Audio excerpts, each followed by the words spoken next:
امتی پر آقا علیہ الصلوۃ والسلام کے جو حقوق ہیں اس کے بارے میں بیان جاری ہے، اور اس میں آیت پاک پڑھی گئی کہ احسان کا بدلہ تو احسان ہوتا ہے۔ اگرچہ اس آیت پاک کے تناظر میں آقا علیہ الصلوۃ والسلام نے جو ہم پر احسانات فرمائے، ہم ان کا بدلہ اتارنے کی ہرگز طاقت نہیں رکھتے، کیونکہ آقا علیہ الصلوۃ والسلام کے ہم پر اتنے احسانات ہیں کہ اگر ہم اپنی ساری زندگیاں بھی ان کے دین کے لیے وقف کر دیں، یہ ایک جان کیا ہے اگر ہوں کروڑوں، یعنی کروڑوں جانیں بھی ہوں، پھر آقا علیہ الصلوۃ والسلام کے دین کے نام پر ہی رہیں، اسی پر مر مٹیں، پھر بھی حق ادا نہیں ہو سکتا۔ لیکن اتنا تو کیا جا سکتا ہے کہ کچھ تو کوئے جانا میں ہم اپنے نذرانے پیش کریں، آقا علیہ الصلوۃ والسلام کی بارگاہ میں حاضری کے لیے کچھ بولنے کا موقع ملے تو ہم ان حقوق کی ادائیگی کرنے کے بعد یہ عرض کر سکیں، یا رسول اللہ ہم نے تو اتنا کیا ہے، آپ تو صحیح ہیں، ہم پہ سخاوت فرمائیے۔ تو اسی تناظر میں پہلا حق تو بیان کر دیا گیا تھا پچھلے جمعہ میں، آج مزید حقوق جتنے بھی ہو سکے وقت کے اندر اسے بیان کیا جائے گا۔ تو آقا علیہ الصلوۃ والسلام کا امتی پر جو حق ہے جو اس نے ادا کرنا ہے، وہ آقا علیہ الصلوۃ والسلام کی پیروی ہے۔ قرآن پاک میں رب تعالیٰ نے ارشاد فرمایا قُلْ إِن كُنتُمْ تُحِبُّونَ اللَّهَ فَاتَّبِعُونِي يُحْبِبْكُمُ اللَّهُ۔ اے حبیب ان لوگوں میں اعلان فرما دیجئے اگر تم چاہتے ہو کہ اللہ تبارک و تعالیٰ سے محبت کرو تو پھر میری پیروی شروع کر دو، پھر رب تعالیٰ تم سے محبت فرمائے گا۔ اب یہ جو آیت پاک ہے اس میں اس بات کی ترغیب دلائی جا رہی ہے کہ آقا علیہ الصلوۃ والسلام کی پیروی کی جائے، آقا علیہ الصلوۃ والسلام کی باتوں کو مانا جائے۔ حدیث پاک میں بھی ہے، حضور صلی اللہ علیہ وسلم نے ارشاد فرمایا تم میں سے کوئی اس وقت تک مومن نہیں ہو سکتا جب تک اس کی خواہش میرے لائے ہوئے دین کے تابع نہ ہو جائے۔ یعنی آقا علیہ الصلوۃ والسلام نے ایمان کو مشروط قرار دیا ہے اپنی لائی ہوئی جو بات ہے اس کے ساتھ، کہ جو بندہ بھی آقا علیہ الصلوۃ والسلام کی لائی ہوئی باتوں پر عمل کرتا ہے اور اپنی خواہشات کو پس پشت ڈال دیتا ہے تب وہ مومن ہوتا ہے، اور پھر اللہ تعالیٰ اسے اپنا محبوب بنا لیا کرتا ہے۔ اگر ہم اس دور میں دیکھیں تو مجھے کاروبار بڑا پسند ہے، میری خواہش ہے کہ میرا کاروبار دن دگنی رات چگنی ترقی اختیار کرے، مجھے مال بڑا پسند ہے، مجھے سیر و سیاحت بڑی پسند ہے، مجھے اچھے کھانے پسند ہیں، اچھا پہننا اوڑھنا پسند ہے، لیکن آقا علیہ الصلوۃ والسلام نے ارشاد فرمایا کہ جتنی بھی خواہشات ہیں اگر یہ میرے لائے ہوئے دین کے تابع ہو جائیں گی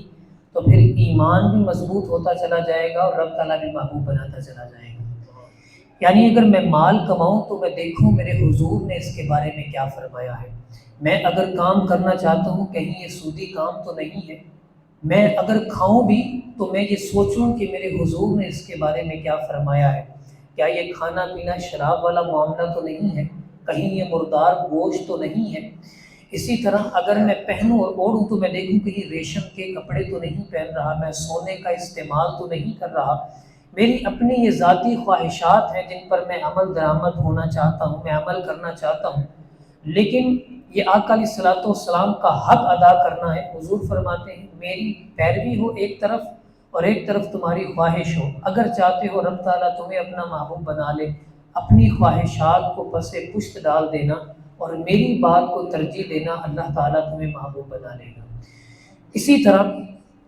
آقا علیہ الصلوۃ والسلام کا تیسرا حق ہے کہ ان کی اطاعت و فرما برداری کی جائے۔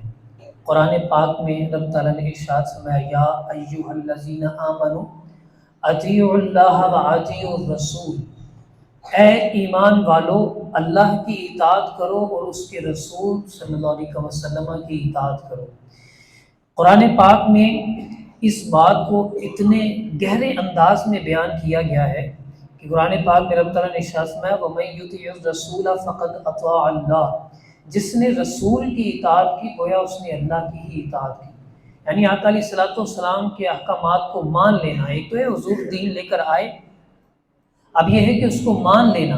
یہ بھی آقا علیہ الصلوۃ والسلام کا حق ہے جو امتی نے ادا کرنا ہے، اس کے ذمے پر یہ لازم ہے۔ اور پھر یہ اطاعت ایسی ہے کہ رب تعالیٰ خود فرما رہا ہے جو میرے حبیب کی باتوں کو مانتا چلا جاتا ہے گویا وہ میرے حکم کی فرما برداری کرتا چلا جاتا ہے۔ اور اطاعت مصطفیٰ میں ہمارے سب سے بڑے ماخذ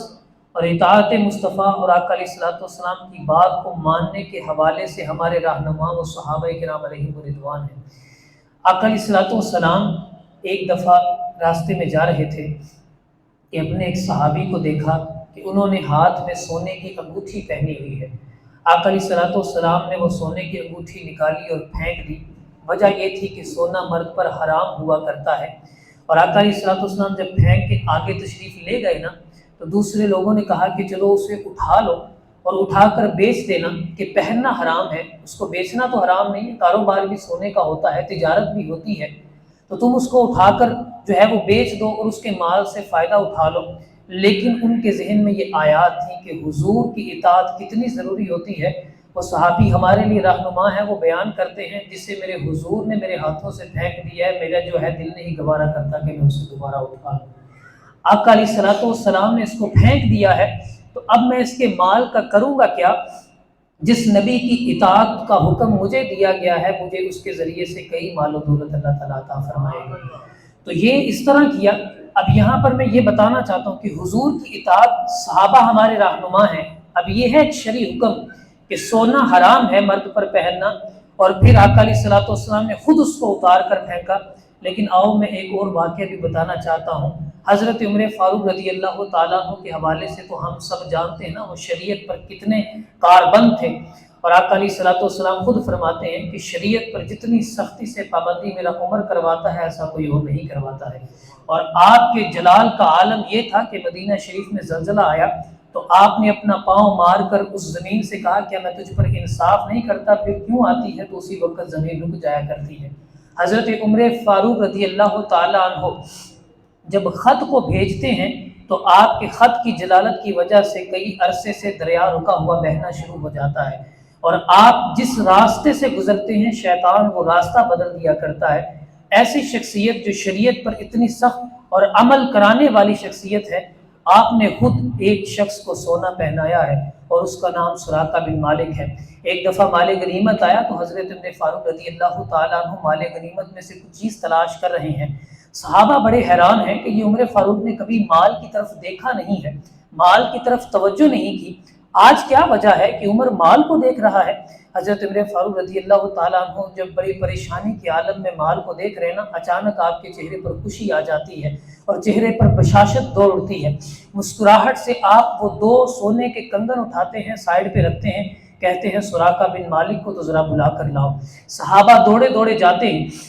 سراقہ بن مالک کو بلا کر لاتے ہیں، کہتے ہیں عمر فاروق بلا رہے ہیں۔ سراقہ بڑے پریشان ہو جاتے ہیں کہ حضرت عمر فاروق جب بلاتے ہیں تو یقیناً کسی سے کوئی نہ کوئی کام ہی ہوا ہوگا، ایسا نہ ہو کہ حضرت عمر فاروق رضی اللہ تعالیٰ عنہ سے آج کسی معاملے کی وجہ سے ڈانٹ پڑ جائے۔ اسی سوچ و بچار میں وہ حضرت عمر فاروق کی طرف سفر پر روانہ ہوتے ہیں اور چلنا شروع کر دیتے ہیں، اور سوچتے جاتے ہیں میں نے کیا ایسا کام کر دیا ہے کہ عمر نے مجھے بلایا ہے۔ جب وہاں جا کر حضرت عمر فاروق کے چہرے پر خوشی دیکھتے ہیں، دل کو تھوڑی ڈھارس بھی بنتی ہے، ابھی بھی پریشانی والی کیفیات ہے کہ پتہ نہیں کیا معاملہ ہونے والا ہے۔ حضرت عمر فاروق رضی اللہ تعالیٰ عنہ کہتے ہیں سراقہ ادھر آؤ، میں آج تمہیں سونے کے کنگن پہنانا چاہتا ہوں۔ یاد کرو اس وقت کو کہ جب آقا علیہ الصلوۃ والسلام مکہ سے ہجرت کر کے مدینہ کو آ رہے تھے، اس وقت جب ابو جہل نے کہا تھا کہ جو حضور کو لے کر آئے گا میں اسے 100 اونٹ دوں گا،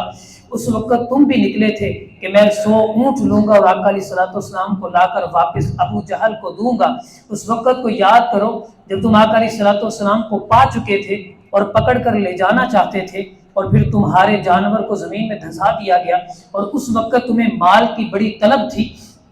3 دفعہ آقا علیہ الصلوۃ والسلام کی طرف تم بڑھے، پھر بھی تمہاری سواری دھس جاتی تھی، پھر تم معافی مانگ رہے تھے، حضور دعا کرتے تو سواری نکل آتی تھی۔ اس وقت کو یاد کرو سراقہ، جب تیسری دفعہ تم نے کہا کہ حضور اب میں آپ کو نہیں پکڑوں گا، مجھے جانے دیجئے۔ تو آقا علیہ الصلوۃ والسلام کو معلوم تھا کہ تمہیں مال کی بڑی حاجت محسوس ہو رہی ہے، تم مال کی طلب میں ایسا کر رہے ہو، یاد کرو حضور نے فرمایا تھا سراقہ اس وقت کو یاد کرو جب تمہیں کسریٰ کے کنگن پہنائے جائیں گے، میرے حضور نے سچ فرمایا تھا سراقہ یہ کنگن پہنو اور میرے حضور کی ثنا بیان کرنے۔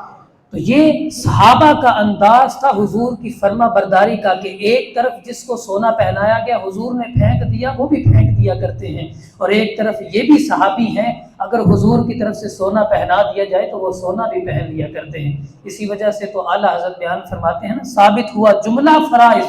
فروع ہیں، اصل الاصول بندگی استاجور کی ہے، کہ آقا علیہ الصلوۃ والسلام کی زبان اقدس سے جو نکلا کرتا ہے رب تعالیٰ اسی کے مطابق دین بنا دیا کرتا ہے۔ اور پچھلے انبیاء جتنے بھی آئے ہیں وہ اللہ تعالیٰ کا قانون لے کر آئے ہوتے ہیں، لیکن آقا علیہ الصلوۃ والسلام کی ذات ایسی ہے جن کی زبان سے نکلا ہوا لفظ خدا کا قانون بن جایا کرتا ہے۔ تو یوں آقا علیہ الصلوۃ والسلام کا یہ حق ہے جو امتی کے ذمے ہے کہ ان کی اطاعت کریں، اور اطاعت بھی کتنی زیادہ ضروری ہے۔ آقا علیہ الصلوۃ والسلام نے ایک صحابی کو آواز دی اور وہ نہیں آئے، تھوڑی دیر کے بعد آئے تو کہا میں نے تمہیں بلایا نہیں تھا، تم آئے کیوں نہیں؟ عرض کی یا رسول اللہ میں نماز پڑھ رہا تھا۔ حضور نے فرمایا کیا تم نے قرآن پڑھا نہیں ہے؟ رب فرماتا ہے جب میرا حبیب آواز دے تو فوراً اس کی طرف آیا کرو۔ نماز کتنی بڑی عبادت ہے اور رب کی عبادت کی جا رہی ہے، اور یہ آیت پاک میں اس کا حکم نازل ہے، اور اس کی تفسیر میں مفسرین نے لکھا ہے کہ اللہ تبارک و تعالیٰ نے یہ حکم ارشاد فرمایا جب بھی میرا حبیب بلائے تو آیا کرو۔ نماز بھی وہی قبول ہوا کرتی ہے جو دربار مصطفیٰ سے ہو کر آیا کرے۔ تو آقا علیہ الصلوۃ والسلام کی اطاعت اتنی ضروری ہے۔ وہ ایک اور بھی واقعہ ہے نا کہ حضرت زبیر رضی اللہ تعالیٰ عنہ آقا علیہ الصلوۃ والسلام کے پھوپھی زاد ہیں، تو ایک دفعہ ایک انصاری کے ساتھ ان کا جھگڑا ہو گیا پانی کے معاملے میں۔ باغ کو پانی جو ہے وہ پہاڑ کے اوپر سے آتا تھا، پہلے حضرت زبیر رضی اللہ تعالیٰ عنہ کا باغ تھا اور اس کے بعد اس انصاری کا باغ تھا۔ تو وہ کیس آقا علیہ الصلوۃ والسلام کی بارگاہ میں لے کر آیا کہ یا رسول اللہ زبیر اپنے باغ کو پانی لگا دیتے ہیں لیکن میری طرف پانی نہیں چھوڑتے۔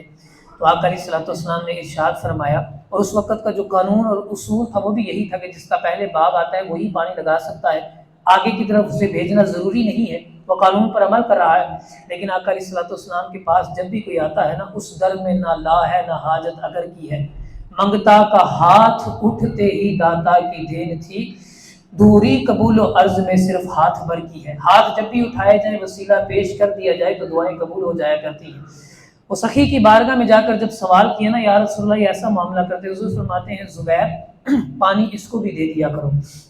لیکن ان کے دل میں یہ بات آئی، انصاری کے دل میں کہا کہ آپ کے پھوپھی ذات تھے نا اس وجہ سے یہ فیصلہ کیا ہے۔ آقا علیہ الصلوۃ والسلام جلال میں ارشاد فرماتے ہیں زبیر اب پانی سارا ہی روک لینا اور اس کی طرف ایک قطرہ بھی نہیں بھیجنا۔ یہ تو حضور نے جواب دیے نا، پھر رب تعالیٰ بھی بڑا غیرت والا ہے نا، حضور کی ناموس کے حوالے سے فوراً جبریل امین کو آیت پاک دے کر بھیجتا ہے کہ حبیب کو بتا دو کہ میں اس بندے کو مومن ہی نہیں مانتا ہے حبیب جو تیرے فیصلے کو تسلیم نہیں کیا کرتا۔ تو قرآن پاک میں اس بندے کے بارے میں حکم آیا کہ جب تک یہ میرے حبیب کے فیصلے کو نہیں مانتا میں اسے مومن بھی تصور نہیں کیا کرتا۔ تو معلوم ہوا کہ اطاعت مصطفیٰ اتنی ضروری ہے کہ اس میں ایمان و کفر کا معاملہ بھی آ جایا کرتا ہے۔ اگر بندہ اس سے روگردانی گستاخی کی صورت میں کرتا ہے تو یقیناً وہ ایمان سے بھی ہاتھ دھو بیٹھتا ہے۔ اس کے برعکس اگر کوئی آقا علیہ الصلوۃ والسلام کی اطاعت و فرما برداری میں آ جاتا ہے تو اگرچہ وہ غلام زیادہ ہی کیوں نہ ہو اسے کعبے کی چھت پر